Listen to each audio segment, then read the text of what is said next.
Well, I'm John Moorhead. I'm the host of the Multi-Faith Matters podcast, and my guest today is a returning guest, Catherine Wessinger. And we're going to be talking today, this month, when this conversation was recorded, April of 2023, is the 30th anniversary of the tragedy in Waco, Texas, with the Branch Davidians. And Catherine has great expertise in this area. I'll go ahead and read her bio. Catherine Wessinger is the Reverend H. James Yamauchi Society of Jesuits Professor of the History of Religions at Loyola University in New Orleans. She is the author of How the Millennium Comes Violently, From Jonestown to Heaven's Gate, editor of Millennialism, Persecution and Violence, Historical Cases, editor of the Oxford Handbook of Millennialism, editor of 3 Branch Davidian survivor autobiographies for Bonnie Haldeman, David Koresh's mother, Sheila Martin, and Clive Doyle. She has served as a co-general editor of Nova Religio, the Journal of Alternative and Emergent Religions, since the year 2000. She has written a number of book chapters and a journal article on the Branch Davidian federal agents conflict outside Waco, Texas. Among the most significant is the 2009 journal article, Deaths in the Fire at the Branch Davidians, Mount Carmel, Who Bears Responsibility? Again, in Nova Religio, and a chapter titled The FBI's Cult War Against the Branch Davidians in the 2017 edited volume, The FBI and Religion. Her YouTube channel, which goes by the title, aptly enough, Catherine Wessinger, is devoted to interviews with people involved with the Branch Davidian and the federal agent conflict at Mount Carmel Center outside Waco, Texas, as well as video footage of the 1993 conflict and a video of past Branch Davidian memorials. She is one of 4 scholars who were featured in the 2020 film titled The Waco Branch Davidian Tragedy, What Have We Learned or Not Learned?, produced by the Reunion Institute and published on her YouTube channel. The separate chapters of this nearly 3-hour film are also available on that YouTube channel, and folks can look in the podcast notes for this episode and find this bio and the links to her books and her YouTube page and all of that for follow-up, and I encourage them to take a look at all of that. Catherine, welcome back to the podcast. Well, thank you very much. I'm happy to be here. I'm imagine thank you for inviting me. Of course, I imagine with this area of focus, you're very busy these days. Yes, it's very intense right now in terms of keeping up with news articles and watching the current documentary on Netflix, and also there are several other documentaries coming out.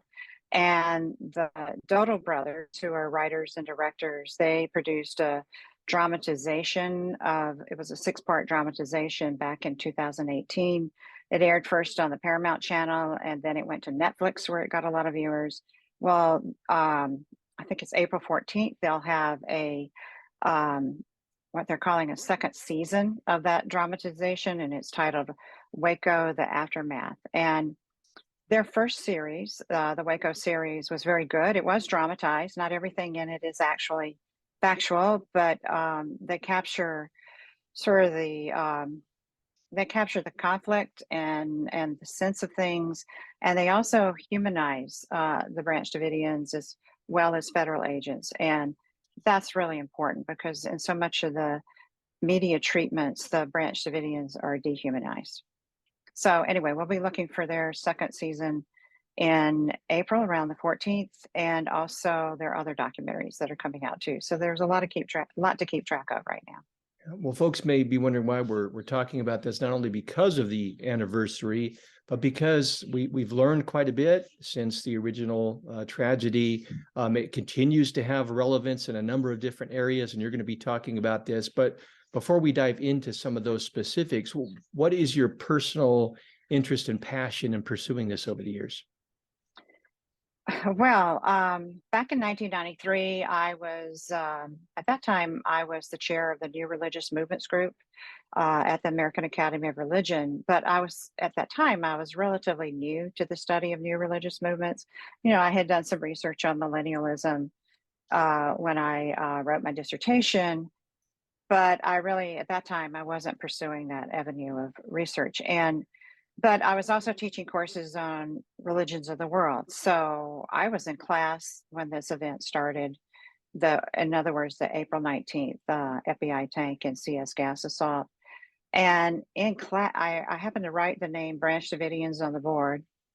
And one of my students said, well, no, the FBI, they're running tanks through the building and spraying gas into the building, and now it's on fire. And in his words, he said, "No one is coming out." Well, we know that 9 people made it out, but 76 people, including about 22 children, died in that fire. And then when I got back to my office, I had a call from a PBS news show. Back then, it was called the McNeil Lehrer Report, and they asked me to go on the show that night and explain what happened.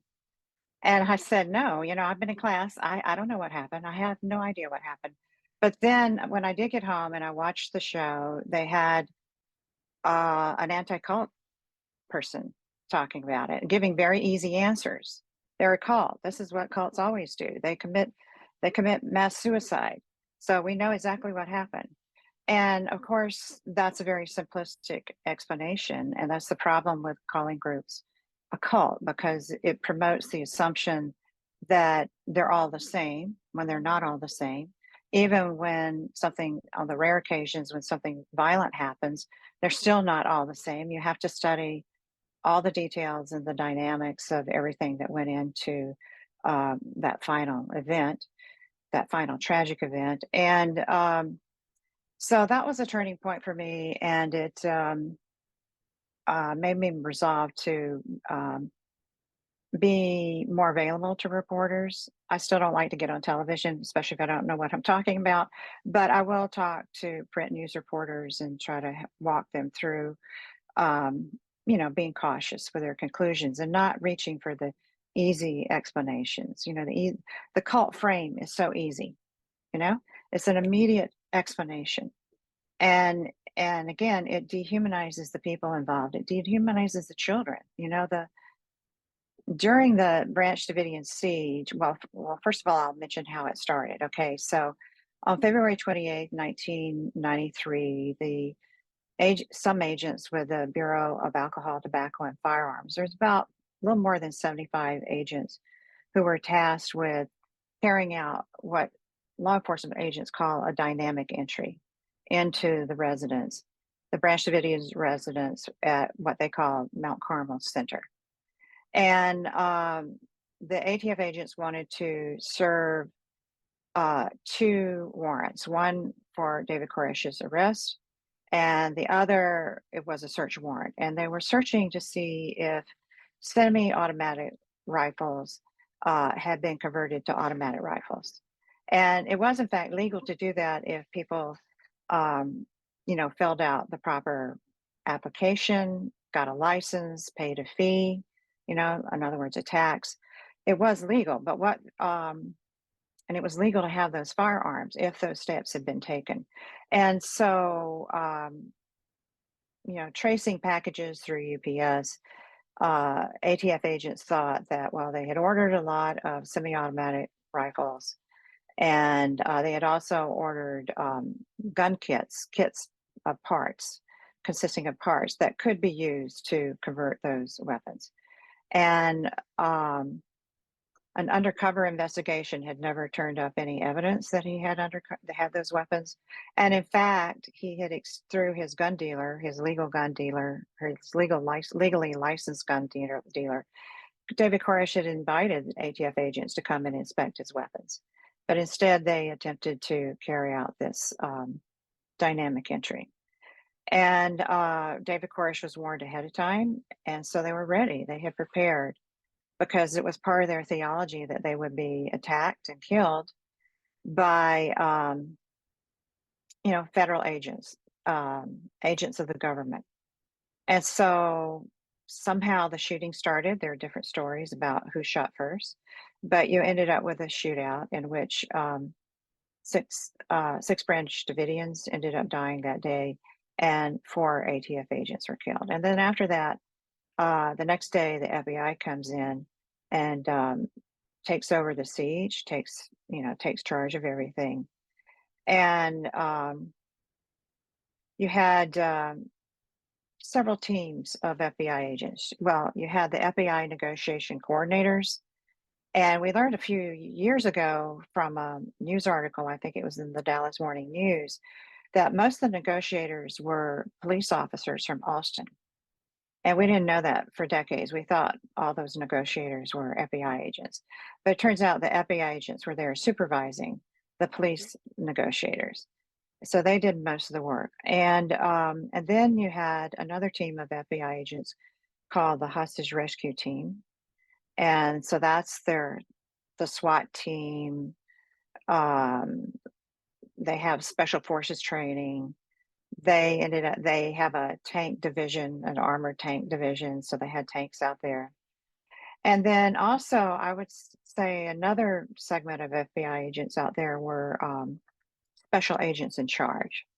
So the way I understand it, a special agent in charge who's FBI is like the agent in charge of the FBI in that state. So the special agent in charge of FBI in Texas was a man based in San Antonio, and his name was Jeffrey Jamar, and so he became the on-scene commander. But special agents in charge from other states, other cities came in to help out. And so one was very visible because he conducted most of the press briefings. His name was Bob Ricks. And then there were other special agents in charge also helping out behind the scenes. So, but to get back to your question, I just don't want to see another apocalyptic community end up like this. And so after what happened in '93, I did research it, and at that time I researched the case and compared it to some other cases. And at that time, I was using primarily newspaper sources and newspaper articles. And so I have a Branch Davidian chapter in my book, How the Millennium Comes Violently. But before that, a few years later, after Waco, there was the Montana Freeman standoff. And I think that was in 1996. And the special agent in charge, not the special agent in charge, the FBI negotiation coordinator, who his name is Gary Nessner.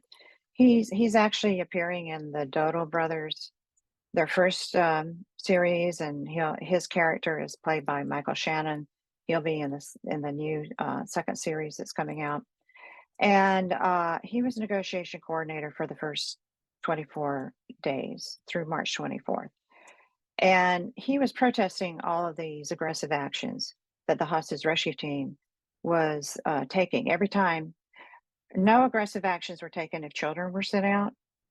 But whenever adults came out, the hostage rescue team would do something aggressive to punish the remaining adults.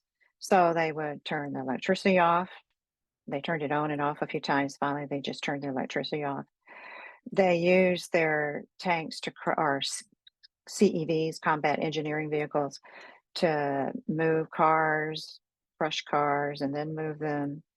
They started shining bright spotlights at the night in the direction of the Branch Davidians. And then also, at one point, I think it was March 22nd, 7 adults came out. That was the largest number of adults who came out in one day. It was a huge success. And then that night, a special agent in charge on duty during the night started playing all sorts of high decibel sounds and irritating sounds and music toward the Branch Davidians all night long. So this is stress escalation.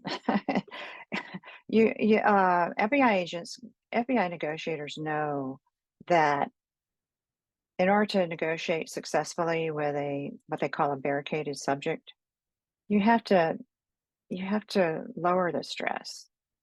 Let the person get some rest. Let the person be able to think more clearly.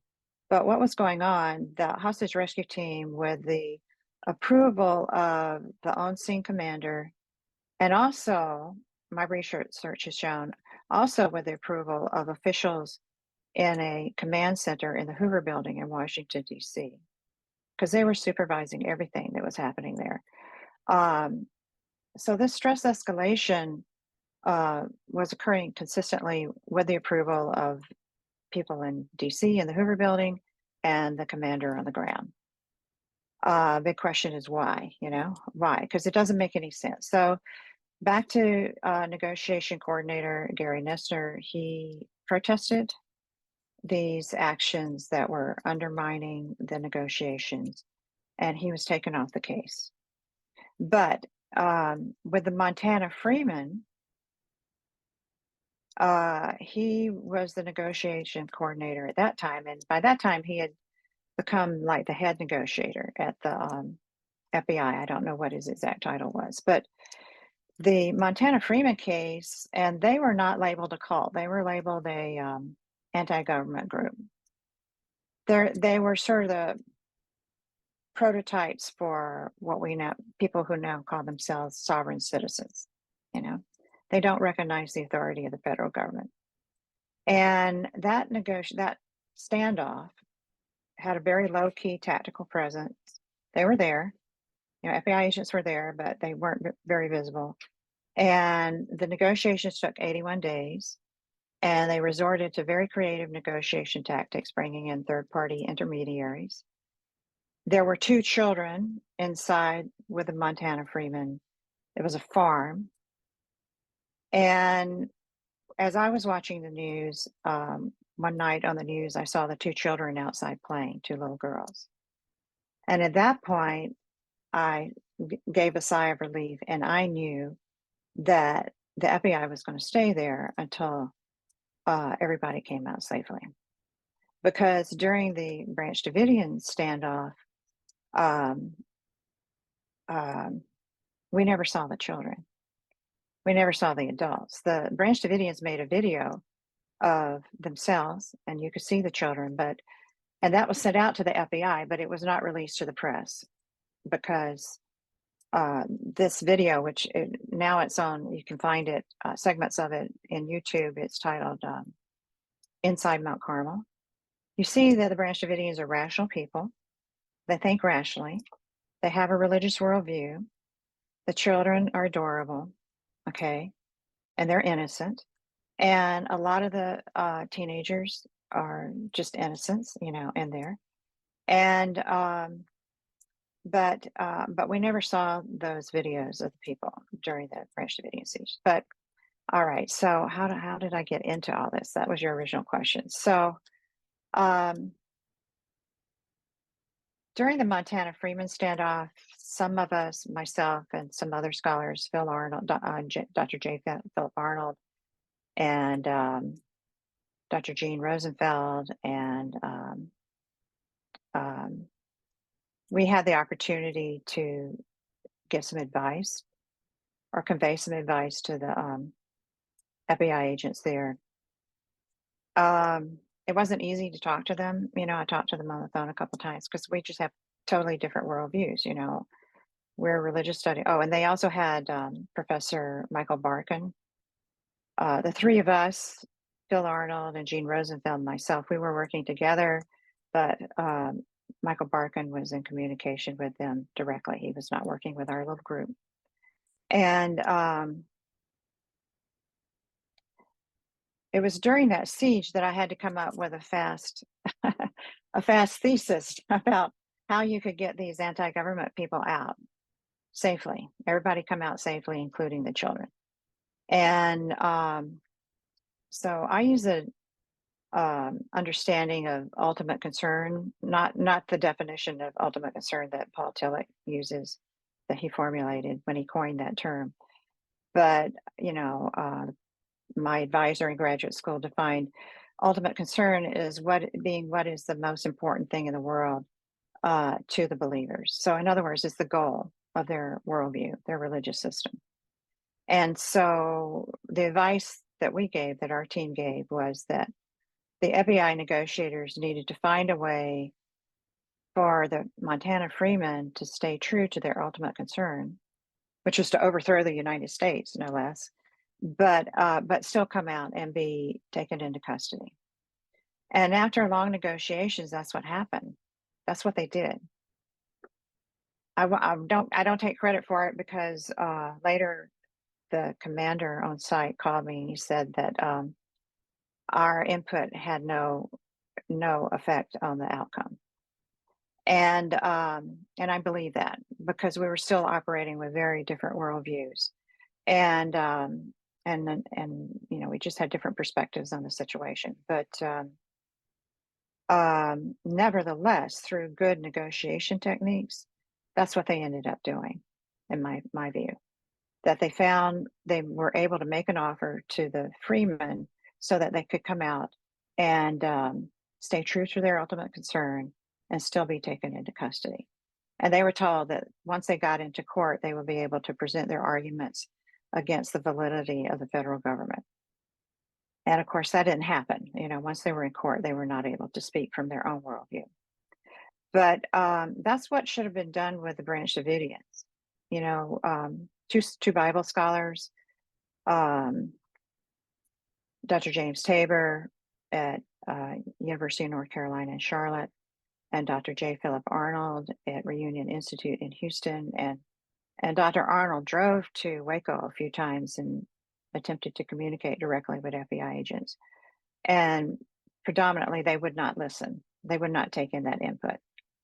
But what they were saying, Dr. Arnold and Dr. Tabor were saying, is that you had to make an offer within the worldview of the Branch Davidians, especially David Koresh, to enable him to be willing to come out and surrender and be taken into custody, and then all the other people would come out. So after all that, I decided that if I ever get called on to give advice to the FBI again, I needed to know more about what I was talking about. And so that's when I moved on to edit a historical volume, Millennialism, Persecution, and Violence. It contains very good chapters by the authors. And that's when I finished up my book, How the Millennium Comes Violently. And then I was invited to edit the Oxford Handbook of Millennialism. So I never set out to be an expert in this area, but I don't want to see any other people die like that due to actions of American law enforcement agents. Well, of course, after the event, there has been an investigation, and people have been looking at the details for many years, and you're one of those folks who've been looking into it. What new things have we learned that might supplement the previous narratives or complicate that? What kinds of new things have we learned as we look closely at it? Well, a number of things. First of all, the ATF raid was not necessary because David Koresh had invited the ATF to come look at his weapons. And Dr. Tabor and Dr. Arnold will tell you this, that when they were rebuffed by FBI agents, and actually they engaged in a theological conversation on the radio with the intent that David Koresh and the Branch Davidians would listen to it, and they did. And the Branch Davidians were thinking that that they were waiting to see if the time had come for them to be martyred by the agents of the government, based on David Koresh's interpretation of the fifth seal in the book of Revelation. And I pulled the fifth seal up here. Let me get it.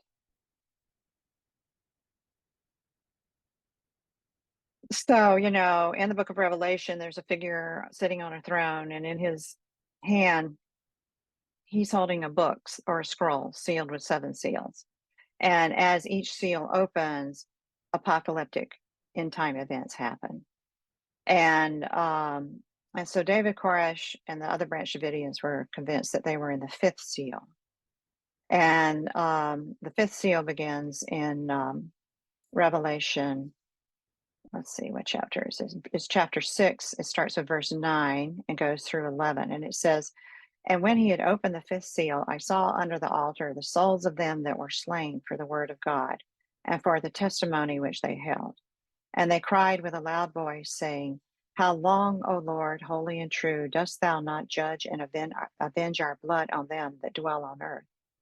and white robes were given unto every one of them. And it was said unto them that they should rest for a little season until their fellow servants also and their brethren that should be killed as they were should be fulfilled. So, and of course, they believed that after their deaths, they would be resurrected, and Koresh would be the Christ for the end time. And the resurrected, the deceased Branch Davidians would be in Christ's army of the 200 million martyrs of all the ages, who would come and carry out judgment here on earth of people on earth. And so the Branch Davidians during the siege they thought they were in that waiting period of the fifth seal. Some of their members, 6 of their members, had been killed or had died on February 28th. It turns out, and this was thanks to the book published by Kenneth Newport. He did a lot of good archival research in the archive at Baylor University. And he showed that according to David Koresh's theology, they were expecting to be martyred during Passover. So they were waiting for Passover. They were waiting for Passover week. And nothing happened during Passover week. So Passover week ended on April 13th. But David Koresh had heard the radio broadcast by Dr. Tabor and Dr. Arnold on April 1st. And anyway, at various points during the siege, David Koresh and his right-hand man, Steve Schneider, asked that David Koresh be able to discuss the Bible's prophecies with Dr. Arnold or Dr. Tabor or both. That was never permitted.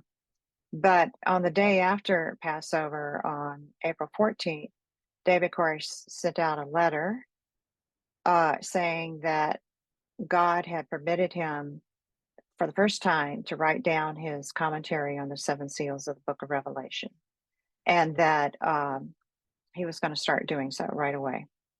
And so that was on April 14th. On April 16th, David Koresh reported to a negotiator that he completed his composing his commentary on the first seal. So that was 2 days for one seal.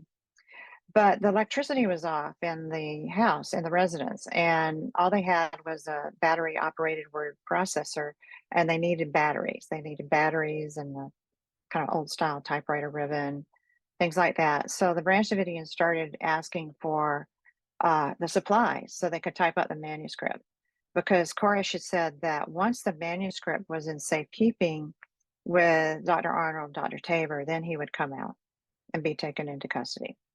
So the Branch Davidians continued to ask for those supplies so they could type it up. He's continuing to dictate his commentary to whoever was taking that down. What I notice in the FAI log, they have something called the major event log of the siege. And what I notice is that the hostage rescue team during these days increase the aggressive actions to intimidate and cause fear among the Branch Davidians. If anyone stepped out of the house, FBI agents, hostage rescue teams would throw flashbang grenades at them. And they flash, they bang, they're very loud. If one hits you directly, it can hurt or kill you, okay? And so it's a very frightening thing to have a flashbang grenade thrown directly at you. So that happened more than once. On one occasion, in the middle of the night, while David Koresh was composing his commentary on the 7 seals, a tank came up, probably a CEV. It came up and just hit the building right where a man was sleeping. You know, he was in a bunk bed. He had his head to the wall, and a tank just comes up and pushes, smashes the wall and pushes it in a little bit. Fortunately, that man was not injured, but he could have been. But even that very night when the tank hit the building, Koresh gets on the phone to the negotiators, and he talks about the progress he's making on writing his manuscript. So they kept asking for the supplies they needed to type out the manuscript, and then But the special agent in charge, DeMar, did not let these supplies go into the building until late in the evening on April 18th. And that's the day before the assault. And then I'll just jump ahead. After the fire started, 6 hours after a tank and gas assault, a woman jumped down out of a window from the second floor, and in her pocket was a floppy disk with his commentary on the first seal saved. So it looked like he was proceeding with his exit plan. And I would argue his exit plan was he found a way in the statements in the book of Revelation to make it into a prophecy so he could come out, maintain his charisma in the eyes of his followers. I think that was very important to him. And then they could all come out. And what Tabor and Arnold had argued in their radio broadcast was that waiting period in the fifth seal would not just be a few days, it could be years. And he could come and be in prison and get his message out. He was very concerned about converting people to his message, because otherwise they're going to be killed by the army and the 200 million martyrs of all the ages. So he was very serious about getting his message out. But the FBI went ahead and carried that assault out without waiting for him to complete his manuscript and then hopefully lead the people out. Other things I've learned, this is what I've learned personally in my research.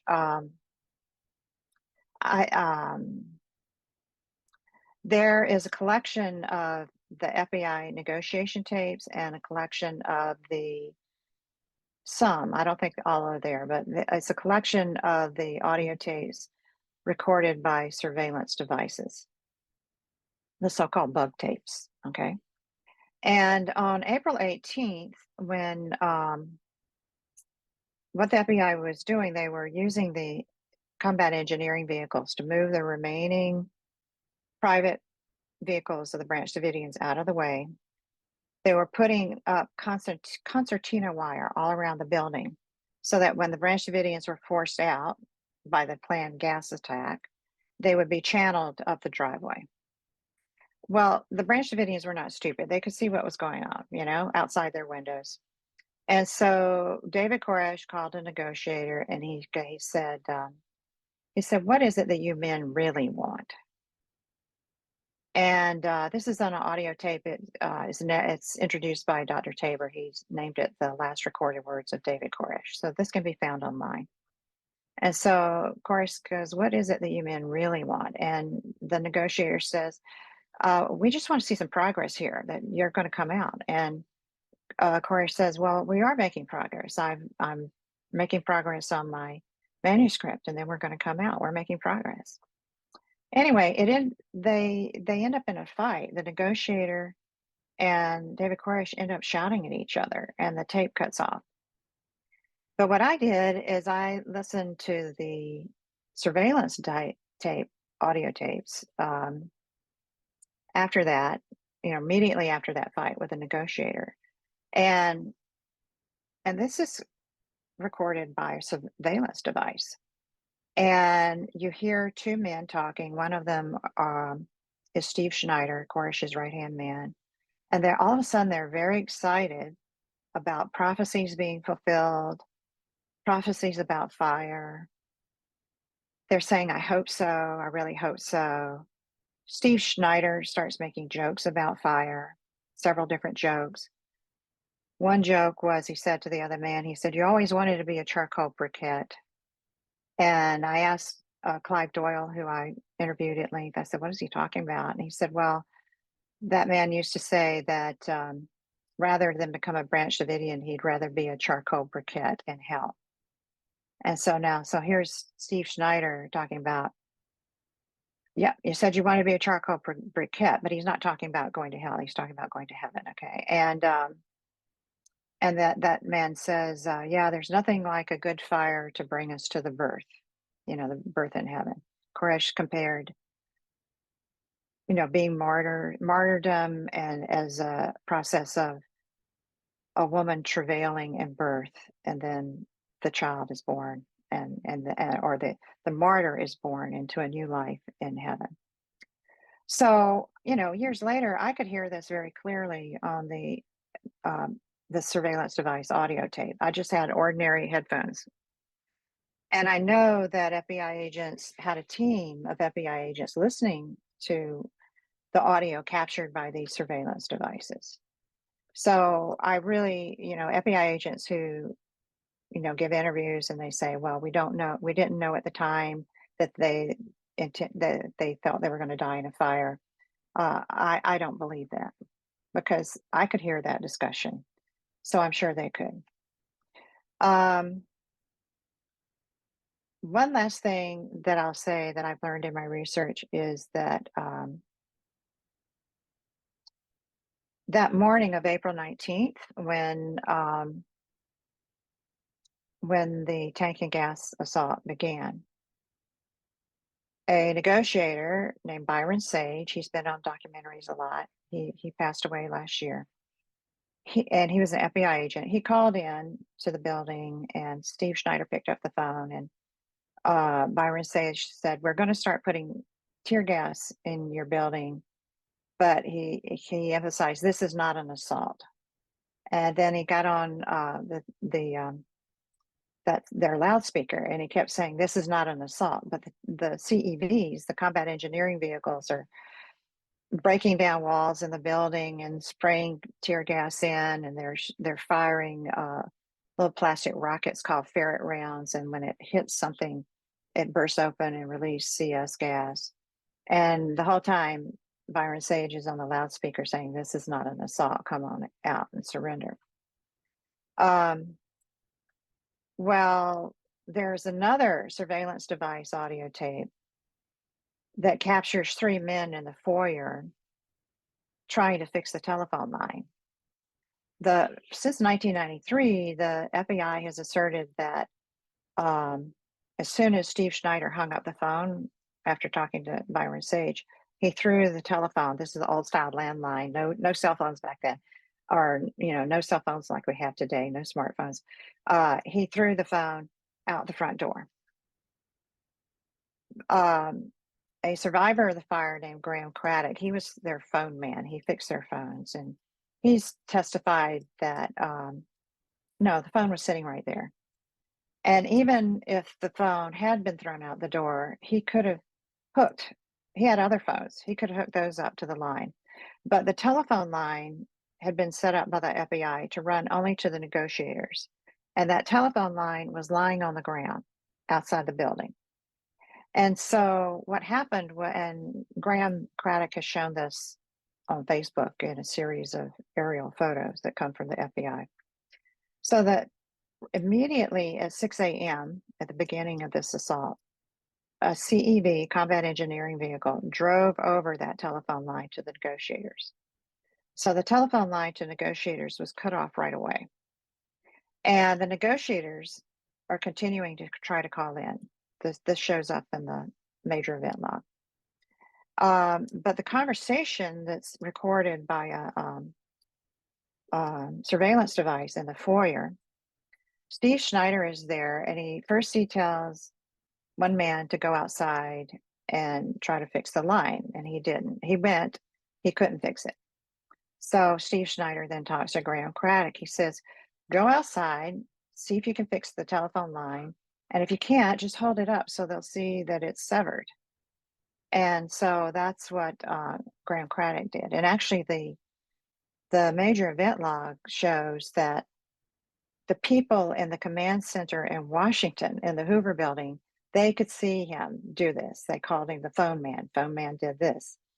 And they even put his name, although they realized it was Graham, but they had the wrong last name. But they knew who it was.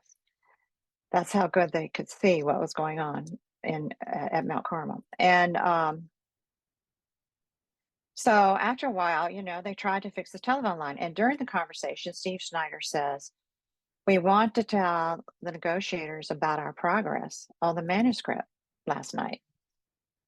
But they never did, because the telephone line to negotiators was never repaired. And The tank and gas assault continued for 5.5 hours. And the last half hour or so, we're starting around 11:30 approximately, a driver in a combat engineering vehicle was given the order to drive straight through the building, the center of the building, to drive up to a concrete room at the base of the central tower. It had an open doorway. The door had been removed when a walk-in refrigerator had been put in there, so it just had a curtain. And that's where the mothers and the children, age 13 and younger, were in that concrete room. And the CEV drove in about the half the length of the CEV. And by 11:49 a.m. Central Time, sprayed 2 bottles of CS gas in that enclosed room. CS gas is for outdoor use. It's tear gas for outdoor use, for crowd control. It's not supposed to be used in enclosed spaces. You had children in there with small lungs. It's very irritating to the lungs. And so then it backs out. It did a couple other things, but then by the time the same CEV went down to the southeast corner of the building and inserted its boom into the second floor window there, it was spraying gas there. And then right at 12:07, you get the first flames are visible. And I think that's approximately where David Koresh was, because another survivor testified that he saw David Koresh and Steve Schneider on the second floor. And even when Steve was down in the foyer, the surveillance device heard him. He said, "Well, I'm going to go upstairs and be by David." So they were together on the second floor. So the fire started. A total of 76 people died in that fire. 22 children, age 13 and younger. A lot of them were babies. There were 2 pregnant women, and so the 2 pregnant women and their babies died. All those mothers died. 7 teenagers died. 47 adults of different nationalities, citizenships, they died. And 9 people escaped the fire. So those are some of the things we've learned over the years. One last thing, and I'll stop talking. You can ask more questions. Because I've read the major event log, the different teams on site, FBI teams, they had their own logs they were keeping. Special agents in charge, they had their log. The hostage rescue team, they had their log. The negotiators had their log. And then afterwards, somebody compiled these major events to make a major event log. Oh, one last log. The command center called SIOC, Strategic Information Operations Center in the Hoover Building. The officials in SIOC, they had a log. So all of these entries from all of these logs are compiled in the major event log, which is many pages. And then there's a separate April 19th log, which I've read. And what's very clear is that the officials in the SIOC were supervising everything that happened on the ground, especially on April 19th. They were in the SIOC watching through, I guess, closed circuit television. They could hear the audio that was picked up from the surveillance devices. The officials in SIOC knew exactly what was going on. Now, for FBI agents, the boss, the supervisor of the FBI agents is the Attorney General. And that was Attorney General Janet Reno. And she was there in SIOC in a smaller room for the first part of that morning up until 11 a.m. And then she left to go to Baltimore to give a speech. Well, 11 a.m. in Washington Eastern Time corresponds with 10 a.m. Central Time in Waco. And that's when you had that whole conversation that was picked up in the foyer about trying to fix the telephone line and David Koresh's manuscript. So I'm only guessing that she probably never heard that conversation. I think she might have stopped the assault if she had heard it. But and maybe that's why they encouraged her to go on out and go give that lecture. But so it wasn't just the commanders on the ground making those decisions. You had FBI officials in the command center in the Hoover Building. They were also making decisions. Not That's a only, long story. yeah, no, that's great. Not only have we learned a lot in the intervening years, which you have shared with us, but there's also continuing relevance, not only in the event itself, but as different group, you can connect dots from this event and this group to events in the succeeding years, including the political scene in the present. Can you touch bases? Right. Although the Branch Davidians weren't anti-government, they have been grabbed onto as a source of inspiration for anti-government groups. Can you talk about some of that? Yeah. So, in the news reporting during the siege and especially after the fire and the deaths in the fire, the Branch Davidians were stigmatized as a cult. And and the people who survived, and of course there were other Branch Davidians who weren't in the building at the time when that on April 19th. And so you had those survivors, you had the 9 survivors who escaped the fire, you had their children who had been sent out, but everybody was traumatized. Okay. Just like any human being would be. All right. The adults had these apocalyptic beliefs about their martyrdom.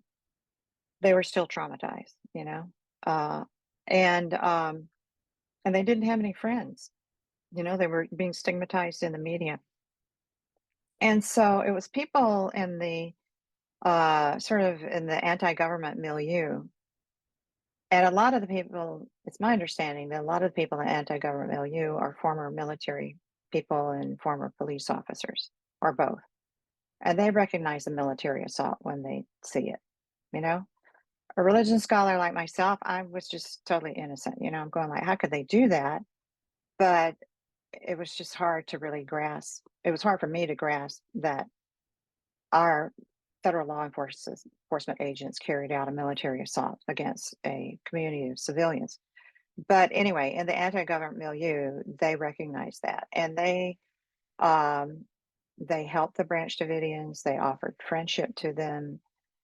Some of them continue to help the Branch Davidians when they need it, the survivors, and but they were very angry, and so this really gave an impetus to the formation of militias. And there's a stone out there, memorial that lists all the victims of the David Koresh group who died there, and that was donated by a militia group. Okay, so you can see photos of it online. Um, and people with anti-government leanings I think they held the first memorial. I didn't go to the first memorial, but a colleague of mine went, and that's what he reported back.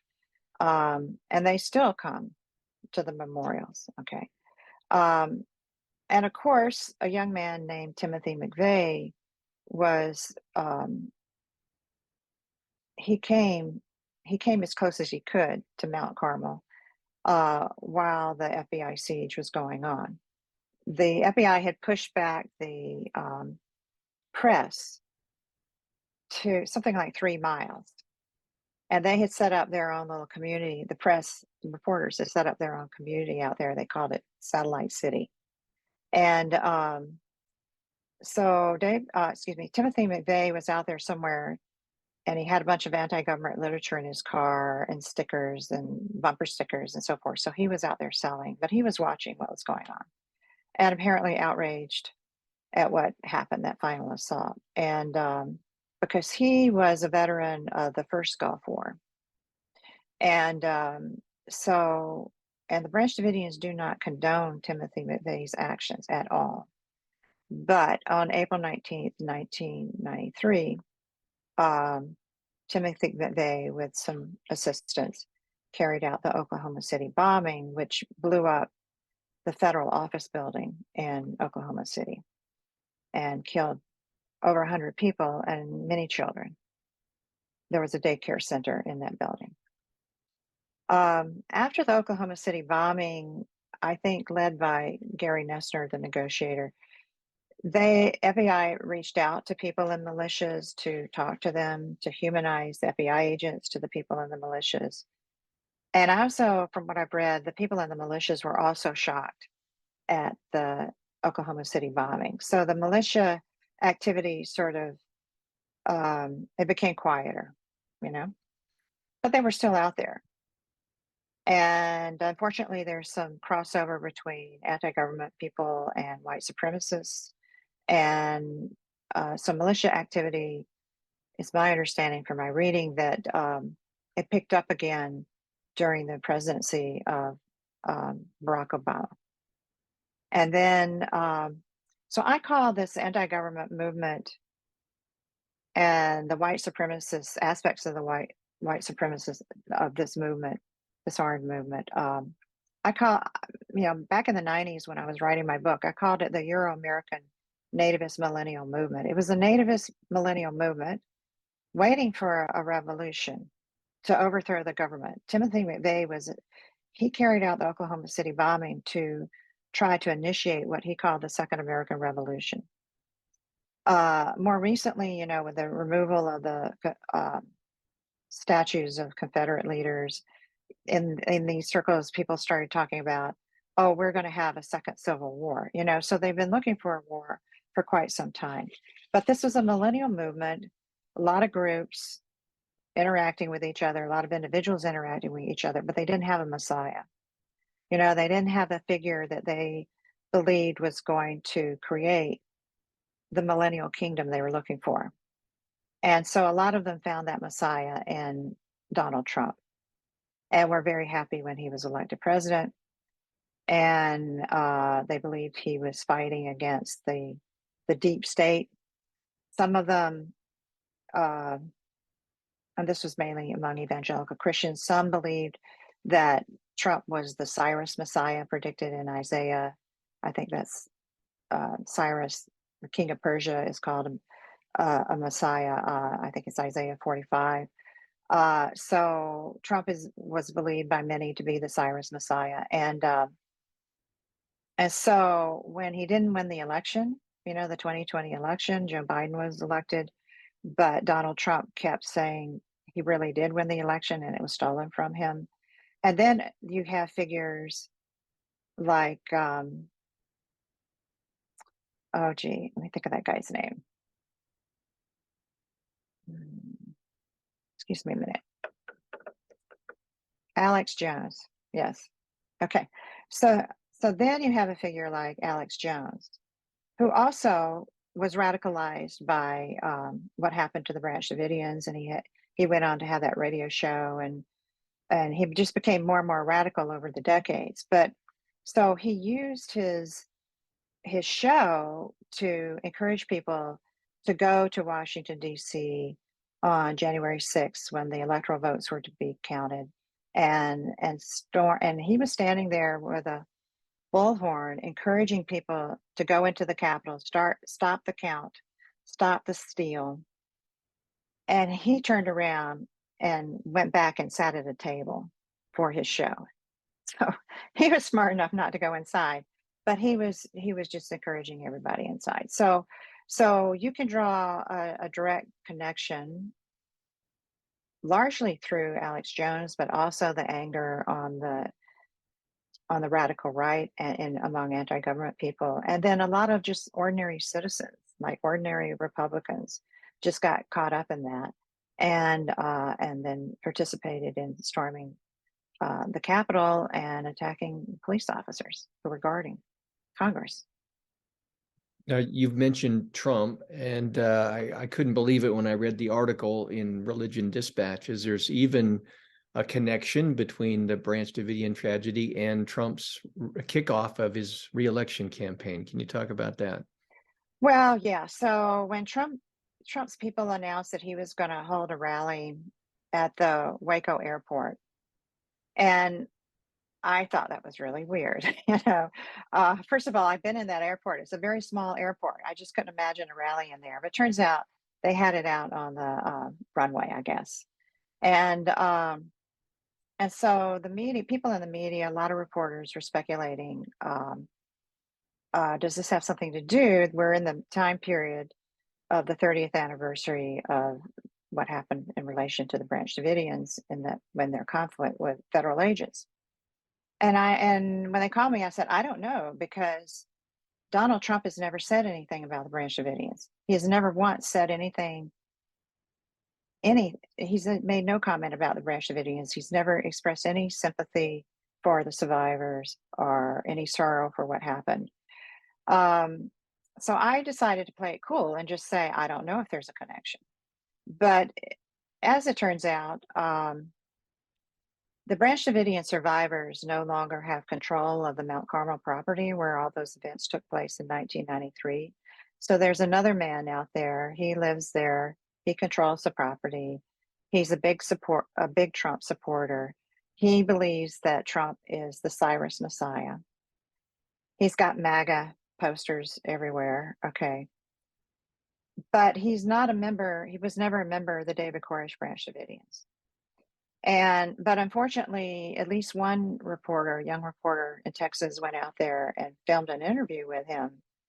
And then he posted on Twitter, the current Branch Davidian pastor supports Donald Trump and plans to be at the rally. And then another young reporter, probably born after 1993, I'm going to guess, another young reporter saw his tweet and probably watched that video of this individual who now lives at Mount Carmel. And then she wrote a Huffington Post article saying the Branch Davidian group still exists and they are supporters of Donald Trump. Well, I'm sorry. There's just one man out there who supports Donald Trump. He has nothing to do with the survivors of the members of David Koresh's Branch Davidian group. And in fact, over the years, the man who lives out there now has moved or destroyed every effort that the survivors have made to memorialize their loved ones on that property. So in the years after the fire, a series of crepe myrtle trees were planted in a field. By the way, Alex Jones got together a bunch of people and they rebuilt they built a new chapel, and that was completed in 2000. So now it's kind of an old chapel, but it was a chapel intended to replace the chapel that was there in 1993. And so the crepe myrtle trees were facing the doorway of the chapel, and somebody they placed a marble memorial stone under each tree with the name of each person, with the name of a person who died, including the children. Oh, and then they planted irises underneath each tree. So in the springtime, when the grass is green and the irises are blooming, and the crepe myrtle trees bloom later, but it's very beautiful out there in the springtime. But when the last survivor who had been living out there, Clive Doyle, he moved away. He moved off the property in 2006. So the individual who lives there now, first thing he took up the sprinkler system, perhaps hoping that the trees would die, in the summer from lack of water. But every spring they would come back. They'd get the rain in the spring and they would come back.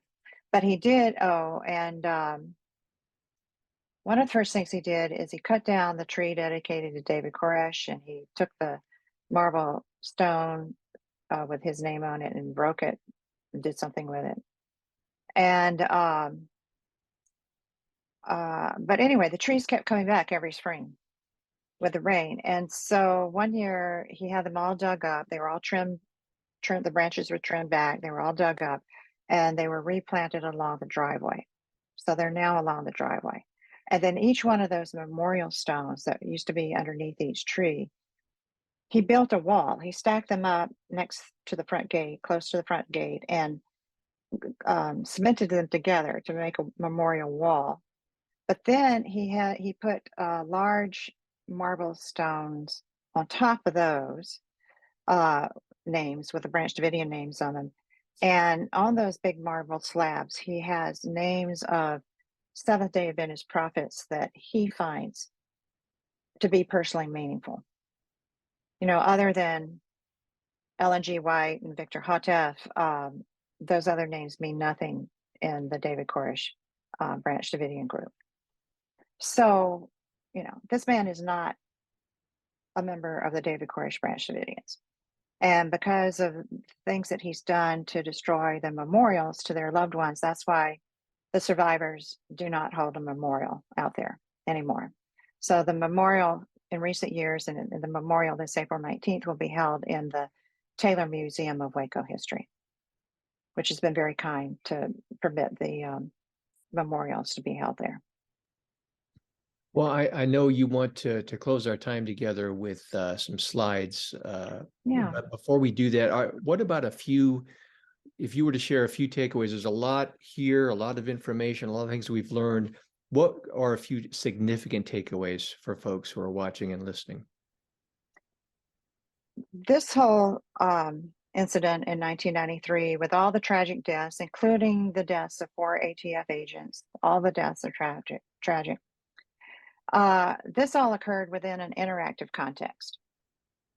You had and the news media, they were part of these interactions. So you had news media publishing cult stories, stigmatizing the Branch Davidians. You have the choices and the actions made by David Koresh and the Branch Davidian adults. And you also have the choices and actions of the ATF agents and also then later the FBI agents. The FBI agents themselves, the commanders on the ground and the officials in the command center in the Hoover building, they did not listen to their own behavioral scientists. They knew that if there was assault, there was likely going to be a fire. And it really didn't take a genius to figure that out, because you've got a wooden building, you have kerosene lantern fuel, in the building. Whether the fuel was poured or whether it was just in their containers, you have fuel in the building. They had straw in the building to try to insulate the walls from the cold, because electricity had been turned off. And if you take a tank and drive through the building, just about anything could set off that fire. But back to the chief takeaways. It was an interactive situation. And yes, the Branch Davidians were pretty much locked into their worldview, David Koresh's predictions about their martyrdom, because the federal agents were outside fulfilling his prophecies. Every aggressive action taken against the Branch Davidians made the majority of them want to stay to wait and see what was going to happen, because they believed in David Koresh's prophecies. If the FBI had backed off, and they had time, the FBI agents had time to carry out investigations, interview people who knew David Koresh. And so my research in internal FBI documents shows that there were plenty of reports from behavioral scientists, profilers, negotiators saying, explaining the Branch Davidians' apocalyptic theology of martyrdom. So these FBI decision makers knew that the Branch Davidians expected to die as martyrs in a fire. So why do you give it to them? That's the question. Why do they give it to them? They gave the martyrdom to them directly. And I can say that the Branch Davidians did not want to die, because on that April 18th conversation on the recorded by the surveillance device, you've got Steve Schneider making jokes about a fire and prophecies. But there's a woman there who says, well, there's such a thing as fear. And you read about it, but you think it's a long way away. You don't think it's right here and now. So Branch Davidians wanted to die. They were afraid to die. But anyway, they were, unfortunately, their martyrdom was delivered to them, no matter whether they set the fire or something else caused the fire. Another major takeaway is that we should be careful when government officials use a word like cult or sect, or in the People's Republic of China, Zhijiao, which I probably mispronounced. But all of these are words that are used to stigmatize small religious groups. And when a government is using a term to stigmatize small religious groups, then the government can use that to justify aggressive actions taken against the members. And so currently our colleague in New Religion Studies who studies the international groups the most is Dr. Massimo Intervenia, and he has an online journal titled Bitter Winter. And he started out studying persecution of members of small religious groups in the People's Republic of China. And the first thing the government does is label them a Zhijiao, which means heterodox sect, but the government, the Chinese Communist Party, has translated that as an evil cult. Well, if it's an evil cult, you've got to arrest the people. They're a danger to the public. And but also Dr. Intervenia has studied a lot of the European groups. Like France has a list of cults, list of sects, and I think Belgium does as well. And so he reports on these things internationally. And it's very clear that when a government labels a religious group, with a stigmatizing word, the government's going to use that to persecute, attack, perhaps kill the members of the group.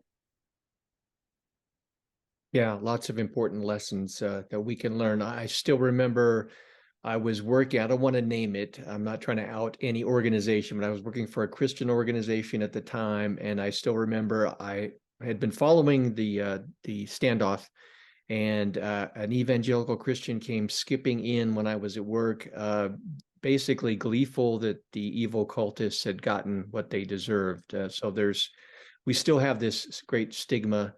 And I constantly in social media am trying to provide an alternative and links to works like yours and Dr. Introvenia. It's just a problematic concept and term that is used in awful ways, not only in this country, but around the world. So thank you for your work and for bringing those kinds of things to our attention. Well, thank you for your work and trying to counteract that. And I would just say that if people want to see the videos of the Branch Davidians and their children that were made during the siege, just do a search on YouTube for Inside Mount Carmel. And I think there's those videos were divided into 7 segments and uploaded, not 7, I think 12 segments, and uploaded to YouTube.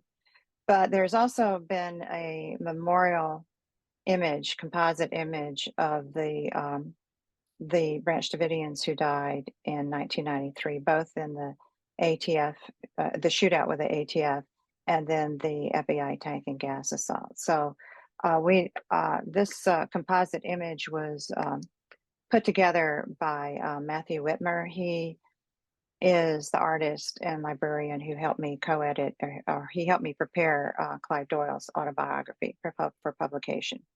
And so we didn't have photos for everybody, but for the people for whom we did not have photos, what Matt did is he made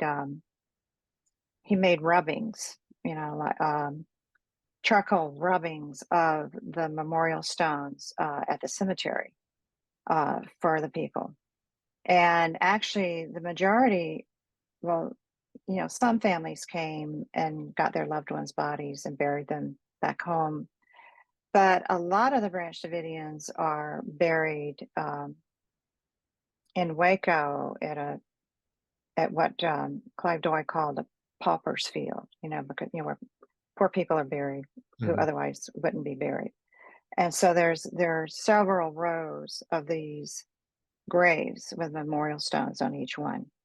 No, but as a matter of fact, though, I don't think that's where Matt got the rubbings. I think he took the rubbings from the little marble stones that used to be under each crepe myrtle tree for each person that are now cemented together. And he probably made those rubbings before they were taken up and cemented together to make a wall. So that's where these rubbings come from. So I would like to show you these. Yeah, I think I've got my settings should allow you to share your screen if you want to do that. Okay. All right. Let me pull this down. Hold on. Okay.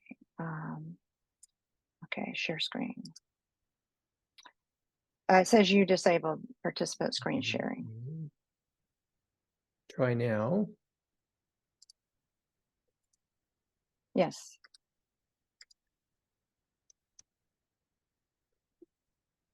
Okay, hold on.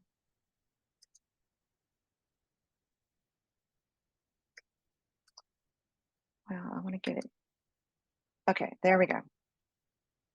So this is a composite image made by Matthew Whitmer of the total of 82 Branch Davidians who were killed at Mount Carmel Center in Waco, Texas, and the conflict, the 51-day conflict with federal agents. And so here we have all of the 82 Branch Davidians. I think it's important to memorialize the 4 ATF agents also who died, but on February 28th, but I don't have permission from their family members to use those photos, so that's why I don't show them. Okay. And then you can break down those who died. So 22 children died from age 13 to newborn babies. And all of these children were inside that concrete room with their mothers, with a number of mothers who were gassed toward the end of the assault, tank and gas assault. And I think that was a major turning point in the whole thing, because it wasn't long after that before the fire started. There were 7 teenagers who died, and 3 of these young women were mothers of David Koresh's children. There were 27 adults who were Americans who died on April 19th. No, not only on April 19th. Here's, I see faces of the 6 people who died on February 28th as a result of the shootout with ATF agents. 2 adults from Australia died, and they were twins. And Peter Gant and Aisha Gant, and Aisha had a child. I think she had twins with she had a child with David Koresh, and she was one of the pregnant women who died inside that concrete room. And there were 21 adults from Britain. The majority of them had migrated from Jamaica to Britain, and of course they were citizens of the UK. And 1 adult from Canada, 1 adult from Israel, 1 adult from New Zealand. And let's see, that's a photo I took of Mount Carmel in the spring when the crepe myrtle trees were still there. You see the new chapel that was completed in 2000, and the irises, and the porta potty outside the chapel. For a long time, Mount Carmel did not have running water. There was no city water out there, but there is city water there. So during the siege, there was also no water. But I'll just scroll back to get to the entire composite photo. All right. Well, thank you very much for having me here. Well, Catherine, thank you so much again for coming on and sharing this. And I just want to draw everyone's attention. Please look at the podcast description and look at the links. Seek out the YouTube page for Catherine and watch that and her books. And again, thank you so much for your scholarship and all that you do. Okay. Thank you. Thank you for what you do too. Thanks.